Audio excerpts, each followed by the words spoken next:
Home court belongs to the Timberwolves in this one as we bring you a Western Conference matchup here live from the Target Center in Minneapolis. Thanks for joining us, everyone. It's the NBA on 2K Sports. With Greg Anthony and Richard Jefferson, I'm Kevin Harlan. And our very own Allie LaForce has the sidelines covered for us tonight. Not stopping that. Gobert from there is right around 100%. When guys are moving the ball, sharing it, it makes the game so much more fun, both as a player and as a fan.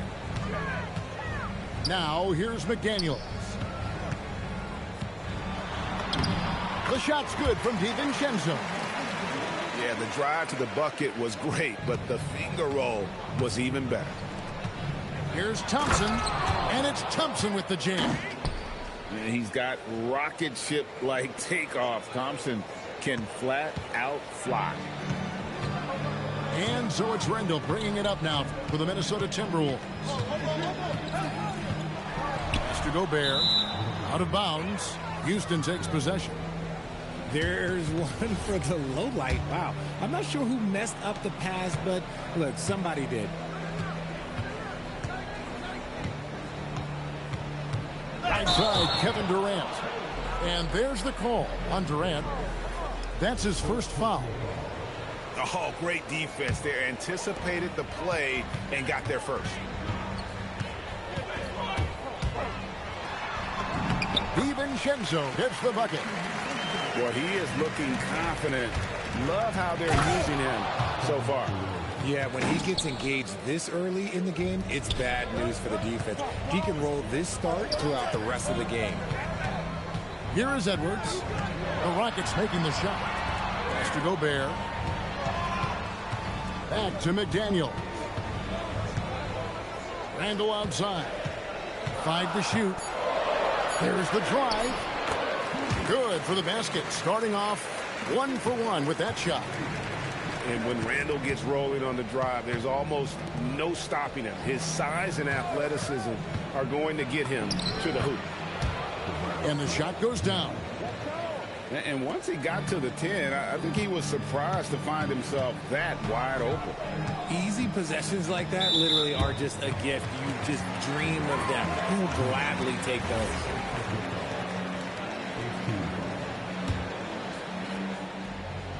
And just under 2.5 minutes elapsed here in the first. Randall outside. And the wide open shot from DiVincenzo. And he's good on the 3-ball. DiVincenzo's got 7 points in the game. Good on the bucket. Just too much to handle. Durant not fazed by the bump. Minnesota in the lead. We're about 3 minutes into this first quarter. The shot's good from DiVincenzo. 9 points in the game so far. And really, it's been a major aspect of their offense in the early stages here. Their success working the ball inside and getting points from close range. Okay, normally the guy is a sleeper, but those were 2 loud points there by Kevin Durant. Here's Minnesota. Randall outside. To Gobert, and finished off by Gobert. Just no chance there for the defense. Major size disadvantage. He's got no business trying to stop that slam. Just get out of the way. And so the timeout taken here by Ime Udoka. Coach needs a moment to talk things over.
And here in the first quarter, with a little over 3.5 minutes played, in the corner, it's Capella.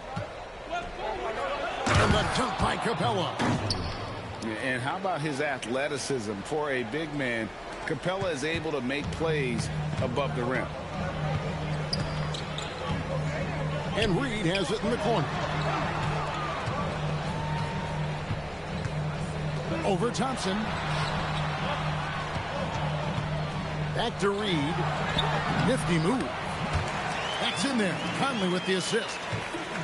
And guys, they continue to put a lot of pressure on the interior defenders with their work down low. And the basket by Okogie. Punch, counter punch. Impressive offensive production early on. You have to think at this point the winner will be the one to settle in on defense. There's 42 seconds left in the first quarter. Thompson, left side. Pass to Okogie. No luck that time in the shot that would have put them on top. Now here's Dosunmu. Still without a basket. The Rockets trail. Thompson, left side. Over to the left wing. Okogie for three.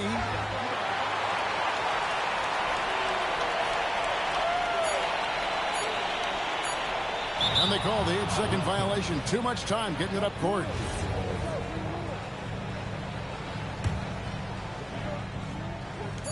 Thompson for three. No good on the last second attempt there. Dante DiVincenzo. He's been the guy making things happen for the team.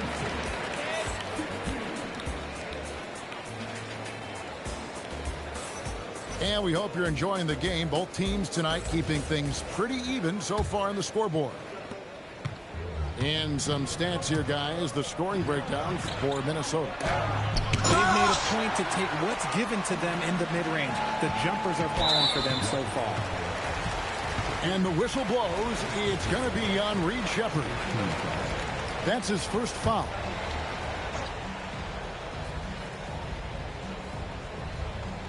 Houston on D. They trail by one. Outside Conley. Out to the right wing. Here's Reed. No good off the front iron. I think the defense will live with him taking mid-range jumpers, but maybe just a little bit more resistance. Pass to Okogie. A three ball. Rebounded by the Timberwolves. Highland deciding where to go with it. Now here's Dosunmu. Hands it from downtown. Dosunmu's got the lead up to 4 now for the Timberwolves. Obviously, this guy has a talent for scoring, able to problem solve for whatever the defense tosses at him. This guy is a high flyer. I mean, especially for a power forward, and he needs to be as an undersized player. Now here is Conley. No scoring in this one.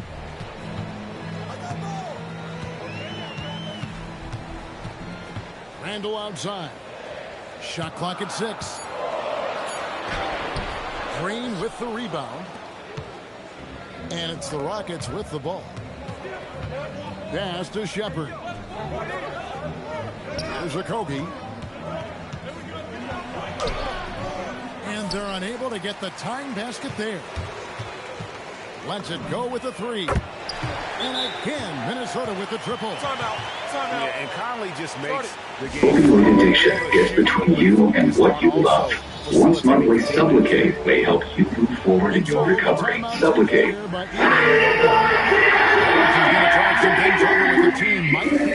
Fucking trash. Who thought about that? Who thought about that, Dick? Trash.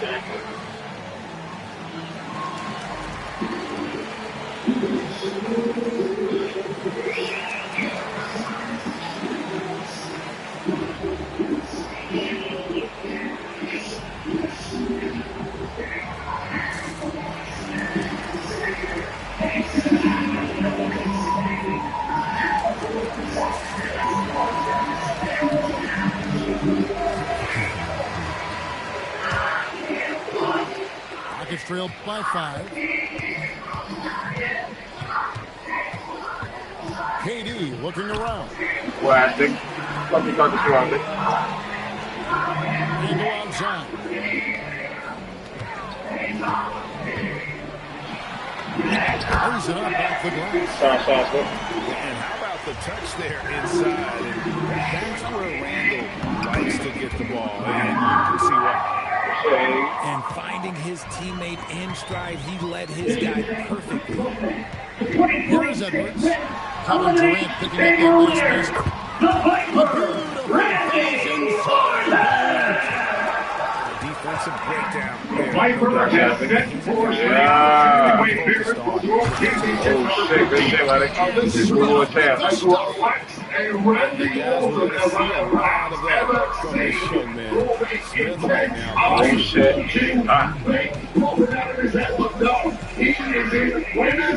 oh shit. Oh yeah. It's on Kevin Durant.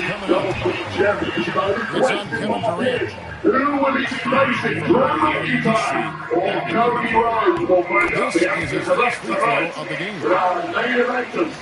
And what you love about Edwards is how intense he is. Guy plays hard every minute. And Edwards drops them both. Rockets trailed by 7. Thompson in the posts. Can't connect from short range. And the Timberwolves with possession here. Only giving up 6 here in this quarter. This past Saturday in Chicago, the entire WWE Universe Here's Edwards.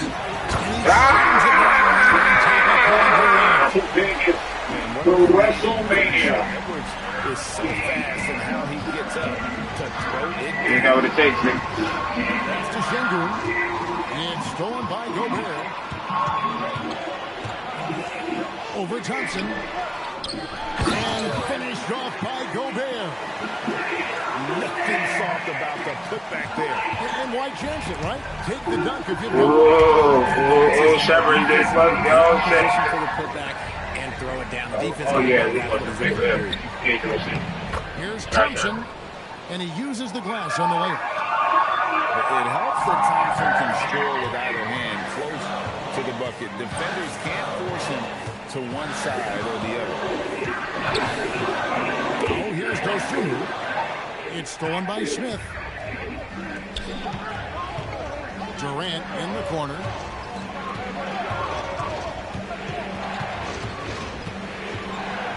And there's the call on Rudy Gobert. That is his first foul of the game. Welcome to Friday Night SmackDown. Here's KD. He's got 10. Here's Capella. Rebound, Minnesota. Durant with the steal. Here's Smith. And no luck with that. So I got to the venue earlier today. I swear I was on time. 9-point lead to end the quarter. So we'll say it was this morning that I showed up, and that sign Back to the action after was already up. And if you're just joining us in this one, first half is in the books. 1 half to go. And I glanced at that sign throughout the day as I was doing my thing. And it got me to thinking that, you know, I'm a numbers guy, so I already know how many WrestleManias I've been in, but I started thinking about each individual WrestleMania that I have performed in, and there's been 20 of them. And then I realized I've only main evented twice. You know, it just goes to show it doesn't matter who you are, it doesn't matter what you've done in this ring or in this business, it doesn't matter how many world championships or titles you've won or how many records you've set or how many records your name is next to. None of that matters. There's no guarantee that you're going to WrestleMania, let alone main eventing WrestleMania.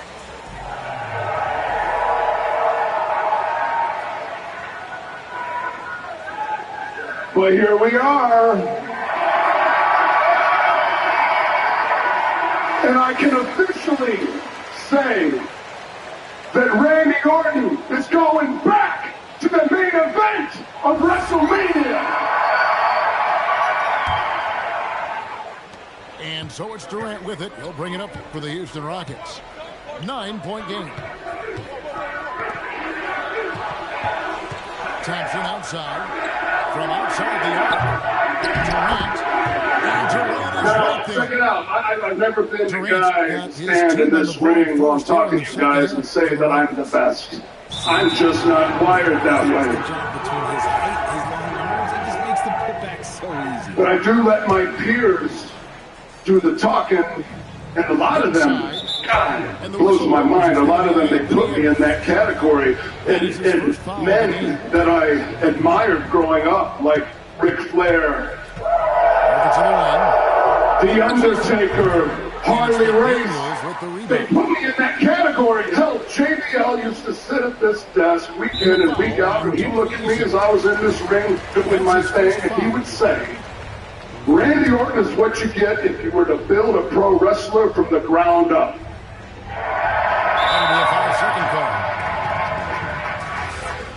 The way that makes me feel, man, is something else. So when I look in the locker room now, present day, and I see the men that I share a locker room with, the amazing, talented men that I share a locker room with, it makes me proud as hell to know that I am still doing this after all that time, and people still consider me to be at the top of my game, and I am in the spot that I am in.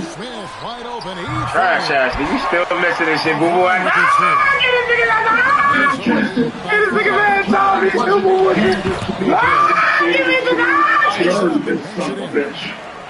This nigga ain't got no timing. Got Katie and everything. D.D. Moan. Shin going on there. Got that nigga Shin going. Well, I don't know who my opponent's going to be. But we'll know in a few hours. We'll all know together. Needless to say, I feel very different about the true possibilities, whether it's Drew McIntyre, well, Darren Rhodes, bitch ass nigga. or whether it's Cody Rhodes. We knew he was gonna win. Fire! But it doesn't matter who it is. I am not leaving Vegas empty-handed. My approach will be the same. I am going into Vegas with a chip on my shoulder, and I am leaving Vegas with the WWE Undisputed Championship around my waist. Just stretch the floor. This is today's NBA. Hey, we see this kind of exchange more often than not. From 13, the putback. Come on, man. Foul after the track. With Portland, I plan on accomplishing that one way, by using the three most dangerous letters in all of sports. R-O-K. Don't sit his bitch ass down. Who the fuck you thought he was on VD Mama? You know the fuck I be on a blessing. Get that shit the fuck out of here, nigga. VD Mama. That nigga, I'll be honest. Well,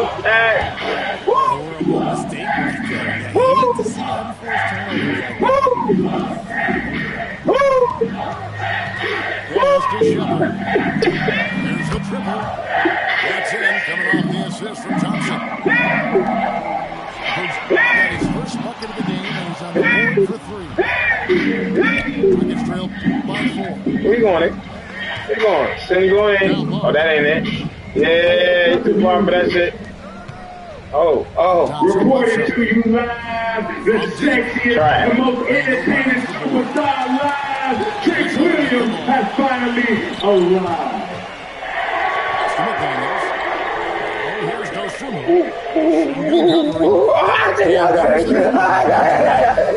I got voices in my head too. And they telling me I got a bone to pick with you. Left in the third. Because we all know Trick Williams should be in the main event of WrestleMania getting that title shot. I got no problem with you, Randy. Maybe even bigger than that.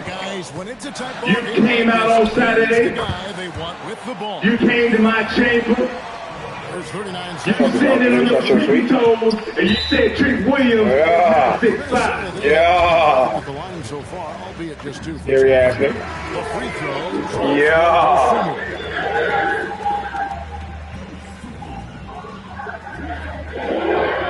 Now here I am, Randy. So he makes both from the In your ring. For a star like him, Man to man. cashing them in. Face to face. Pass to Shepard. Here's Right. Smith. Here he is. Good on the three. Knew he was missing. And it's Conley with the ball for Minnesota. 6-point lead. And the whistle blows. It's gonna be on So that would be And a second because foul of the game. I got on Bang! Go to the line to shoot two. Lemon pepper. RKO Trick Willie. Absolutely. Here's Green. And Green slams it in. Strong move to the 10, trying to get his guys going. Hard not to get I think we all knew that was going to happen. Ain't nobody didn't think nothing different. Points coming in bunches as we wrap up the third quarter. Those lemon pepper steppers came up a little short, stepping to the Viper. Mr. Look at RKO with a little FAFO. Came away with your SmackDown here in Portland and the Viper. Setting court. You got to look at the structure of how the game is being played, and then understand you don't need to have to work for all the buckets, but I do see why he should. You got Aiden, man. We got to talk about it. We got to break it down. You got Aiden. Your guy Aiden. Yeah. So I'm there now. Yeah. Number one pick. Yeah. After having conversation about, I guess his role in film. Hey guys, it's your favorite up here. Go ahead and hit that subscribe button below, so you don't miss a single episode of Nightcap. That button right here. Come for the sport, stay for the story.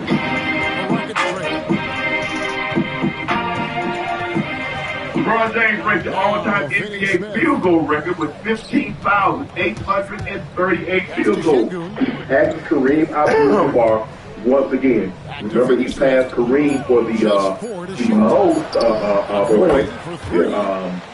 I remember when Kareem broke that record. Actually, Kareem broke the record at Thomas and Mack right there in Vegas. They used to go, they used to try to get interest in the NBA. They'd be playing all over. Yeah. Boston was playing in Connecticut, Atlanta Hawks was playing Lakers would be all over. Yeah. Because they were trying to drum up interest, because the interest isn't what it is, what it is now. Right. So we're trying to drum up interest for teams that cities that didn't have teams. NBA teams become kind of like, what we do going overseas. Yeah. Well, they used to have the World League. They had the London Bardock and the Ryan Fire and Scotland, so forth. Stu Edwards. Dosunmu with it.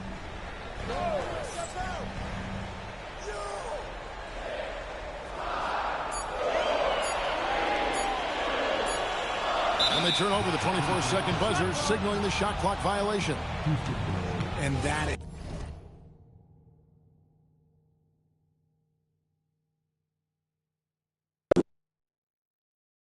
23 years, bro. I'm talking about him. Been playing at a crazy level for over 2 decades. Like, come on, man. I don't know. I don't know. Nah.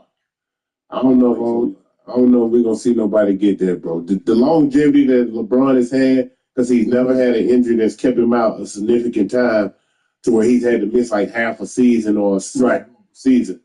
Yeah, and he's been dominant every year he's played, so I don't see nobody catching that, bro. I mean, think about it, Ocho and Joe. A 21-time All-NBA selection. That's crazy. 21 times he's been an All-NBA selection. 22 times he's made the All-Star team. Game like this, that might be enough to impact how it Tom Brady played 23 years, so Tom Brady is a 22-time All-Star. You know, baseball players used to have a bunch of, I think, Hank Aaron and Willie Mays got 25, 27 All-Stars. But here's the thing, Joe and Ojo, they used to have 2 All-Star games.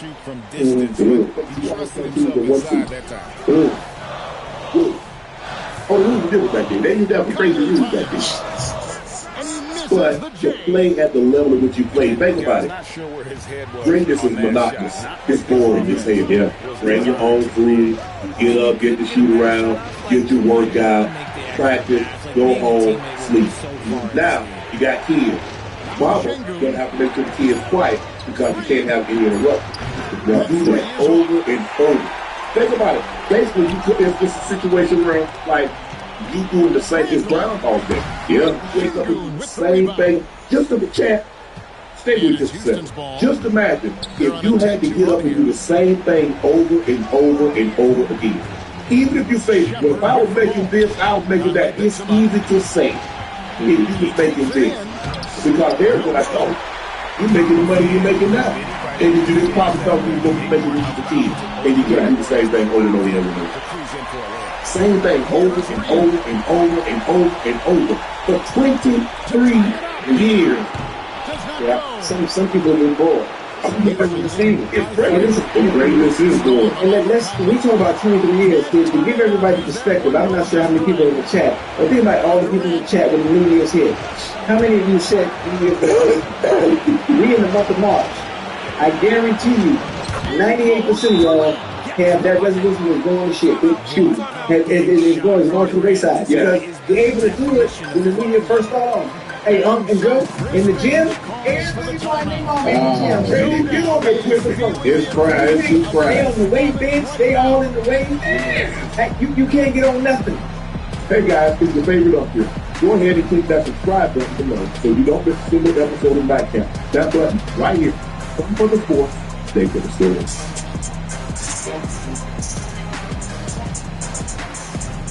There's a buzz around the NBA that Giannis Antetokounmpo doesn't want to play with a ball-dominant guard. Some claim that Giannis misses playing with players like Holiday and Chris Middleton, who were partners in the 2021 championship run. That's not to suggest he wants to get the band back together. Still, some suggest Giannis doesn't want to play with a ball-dominant lead guard, preferring to play with a primary injury driven by team offense. Holiday and Middleton were comfortable playing without the ball around him. Yeah, he can say that he won a championship with them. Yes, but he don't want to play with a ball-dominant guard is because he's ball-dominant. Yes. He was going to be the ball. Yeah, and he don't want to be just no pick and roll or no pick and popper. So he's like, man, I don't want to play with them dudes, bro. I want to be the ball dominant where I'm coming down, I'm spraying out, making plays. Don't put me to where I'm going to play with Luka and y'all got me sitting the pick and roll running to the rim like I'm 8. Yeah. I'm just telling y'all, folks, you know. Hey, Joe. Hey, goddamn Giannis got the ball, man. You got to evolve this game. Okay, we know you can only be dominant on the ball. Add something else to your repertoire. Learn to come on that goddamn pick, boy. Learn to put the ball on the floor and pop a shoe. Learn to put the ball on the floor, not just to depot and steamroll people off. Give somebody some song for a minute. Put the ball on the floor and stop for that meeting, man, like KD and pull up at 18. He ain't got that consistently. He can do it at times, Ocho, but consistently, I'm living with that. If I'm going there, he gonna shoot that 15-foot, I'm letting him shoot that thing all night. You hear me? Yeah, but I think you're right. I think he is gonna have to evolve, meaning he ain't gonna be able to. He can't be as ball dominant as he is playing with other greats. I'm just thinking because I think if they don't make no noise this year, Ocho, they're gonna have to trade that man this summer, man, so you can, obviously get some capital off of him. Yeah. Right.